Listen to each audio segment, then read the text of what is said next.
मध्य प्रदेश की मोहन यादव सरकार ने एक बार फिर बाजार से 2400 करोड़ रुपए का कर्ज लिया है। सरकार ने यह कर्ज दो अलग अलग हिस्सों में अलग अलग ब्याज दरों पर उठाया है। नई उधारी के साथ चालू वित्त वर्ष में मध्य प्रदेश सरकार द्वारा अब तक लिए गए कर्ज का आंकड़ा 47,800 करोड़ रुपए पहुंच गया है। वहीं राज्य सरकार पर कुल कर्ज बढ़कर 5,36,514 करोड़ रुपए हो गए। लगातार बढ़ती उधारी के बीच सरकार की वित्तीय स्थिति और भविष्य में कर्ज के बोझ को लेकर चर्चा तेज हो गई है। दरअसल मध्य प्रदेश सरकार ने 18 अगस्त को सिक्योरिटी की नीलामी के बाद दो अलग अलग कर्ज लिए। इनमें 14 करोड़ रुपए का कर्ज 12 साल की अवधि के लिए लिया गया, जबकि 1000 करोड़ रुपए का दूसरा कर्ज 8 साल के लिए लिया गया। 14 करोड़ रुपए वाले कर्ज पर 7.58% की ब्याज दर तय हुई है, जबकि 1000 करोड़ रुपए के कर्ज पर 7.39% ब्याज देना होगा। दोनों कर्जों पर ब्याज का भुगतान जनवरी और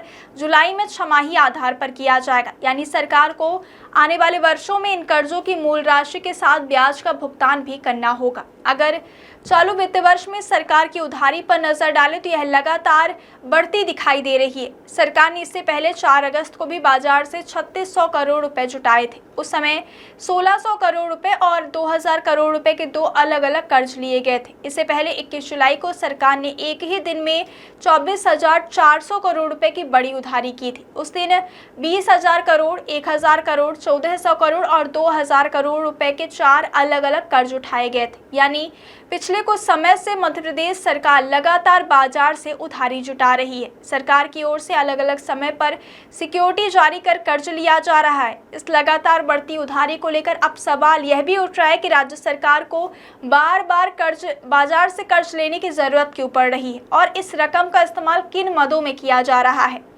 हालांकि सरकार का जोर विकास कार्यों और जन कल्याणकारी योजनाओं को जारी रखने पर है। राज्य में सड़क, सिंचाई, अधोसंरचना, शिक्षा, स्वास्थ्य और अन्य योजनाओं के लिए बड़ी राशि की जरूरत होती है। इसके अलावा कर्मचारियों के वेतन, पेंशन और सामाजिक योजनाओं पर भी सरकार को लगातार खर्च करना पड़ता है। खास बात यह है कि लाडली बहना योजना की किस्त जारी करने से ठीक एक दिन पहले सरकार ने यह 2400 करोड़ रुपए का कर्ज लिया था। 19 अगस्त को मैहर में आयोजित कार्यक्रम के दौरान सरकार ने करीब 1.25 करोड़ लाडली बहनों के खातों में योजना की 2148 करोड़ रुपए की किस्त ट्रांसफर की।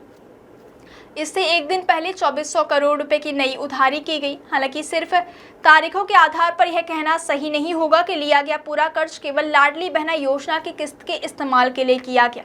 सरकार की कुल वित्तीय जरूरतें कई अलग अलग मदों से जुड़ी होती हैं। अब अगर राज्य सरकार पर कुल कर्ज की बात करें तो 31 मार्च 2026 तक मध्य प्रदेश सरकार पर 4,88,714 करोड़ रुपए का कर्ज था। चालू वित्त वर्ष में अब तक 47,800 करोड़ रुपए की नई उधारी के बाद यह आंकड़ा बढ़कर 5,36,514 करोड़ रुपए हो गया, यानी राज्य के कुल कर्ज का आंकड़ा अब 5 लाख करोड़ रुपए के स्तर को पार कर चुका है। बढ़ते कर्ज के बीच सरकार के सामने सबसे बड़ी चुनौती वित्तीय संतुलन बनाए रखने की है। एक तरफ सरकार को विकास परियोजनाओं और अधोसंरचना पर खर्च करना है, तो दूसरी तरफ कर्मचारियों के वेतन, पेंशन, ब्याज भुगतान और सामाजिक सुरक्षा से जुड़ी योजनाओं का खर्च भी लगातार बना हुआ है। लाडली बहना जैसी बड़ी योजनाओं के लिए हर महीने हजारों करोड़ रुपए की आवश्यकता होती है। ऐसे में सरकार के सामने राजस्व बढ़ाने और खर्च को संतुलित रखने की चुनौती भी महत्वपूर्ण हो जाती है।